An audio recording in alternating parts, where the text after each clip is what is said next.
දුවේ පුතේ අපිත් දමනය වෙන්න ඕනේ. කොච්චර පින්වන්ත මිනිස්සු ඉන්නවද? කොච්චර පින්වන්ත දූලා ඉන්නවද, පුතාලා ඉන්නවද? ස්වාමීනි, කලින් අපි නරක දේවල් කළා. නරක දේවල් බැලුවා, නරක දේවල් ඇහුවා. දැන් අපි බණ අහනවා. දැන් අපි ඉස්සර වගේ ඒවා කරන්නේ නැහැ. එවුන් බණපදයකට දමනය වෙලා. අද කාලේ ශ්‍රද්ධාවකින් බණපදයක් කියන ඇහෙන බණපදයකටත් මේ දරුවෝ දමනය වෙනවා නම් උඹලා බුදුමුවෙන් පිට වෙන මංජූස්වර වූ මధుර මනෝහර බ්‍රහ්මස්වරේ නිකුත් වන මිහිරි බණපදයට උඹලා දමනය වෙනවා. මහරහතන් වහන්සේලාගේ මිහිරි බණපදයට නුඹලා දමනය වෙනවා. අදත් වැරද්දක් අත්හැරියෝ.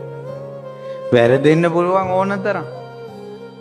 ඕන තරම් මිනිසුන්ට වැරදෙන්න පුළුවන්. අඩුපාඩු තියෙන්න පුළුවන්. ඒක නෙවෙයි මෙතන ප්‍රශ්නේ. හැදෙන එක තමයි උතුම් දේ. අඩුපාඩු තියෙන්න පුළුවන්, වැරදි තියෙන්න පුළුවන්. හැදෙන එකයි උතුම් දේ.